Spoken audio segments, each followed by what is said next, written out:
I sat at my desk, cutting up different pieces of paper for a craft project. I had to glue them together to make some sort of object. I didn't really understand why I had to do it. I stared at the scissors I used to cut the craft paper into minute squares. They were older scissors, made fully of metal and obscenely sharp. So I held them in my hand and felt cold metal against my skin. I wondered why we no longer made scissors like this. Now they're half plastic and flimsy. Hell, I was even just curious about who thought it was a good idea to essentially strap two knives together. As I thought of this, I felt a sharp pain in my finger. I somehow cut myself open. The sharp blades of the very scissors I thought sliced open my finger. Da Vinci is often associated with creating scissors, using them to cut canvas with ease, to the sharpened edges.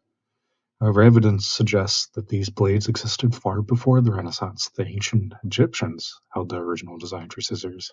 Two bronze blades fastened together with a metal strip that held the blades apart until then squeezed.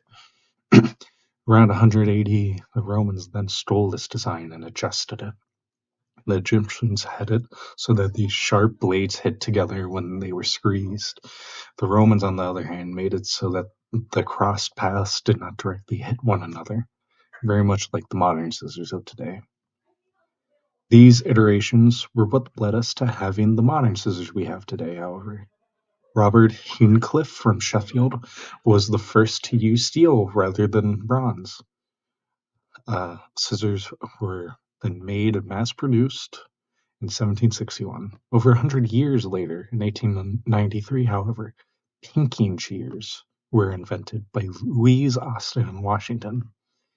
Pinking shears are apparently what those scissors with different patterns like zigzags in the blade are called.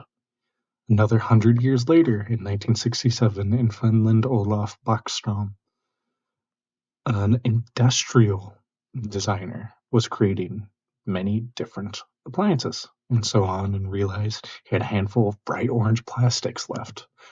He used that plastic and combined it with the normal heavy-duty scissors and made a prototype of modern scissors with a curving handle to fit the hand, leading to the widespread use of plastic in handles due to it being so much cheaper and somehow more ergonomic.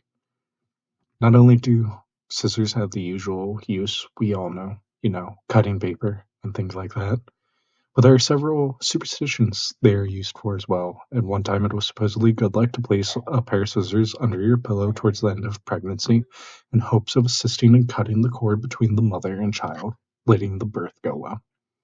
Another is to not give scissors to your best friend or those you're close to. Doing so will sever the bond you have.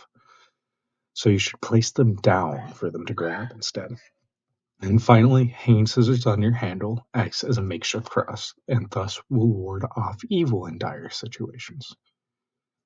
To this day, I still use scissors, some metal, some plastic, and even some with a blade of zigzags and so on. I cut sheets of paper, sometimes even fabric, to create something new out of them, the scissors that sever their ties to their original form.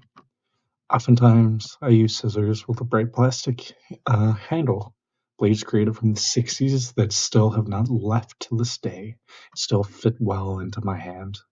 And yes, I do not directly hand the scissors to my best friend, instead sitting it down for them to pick up.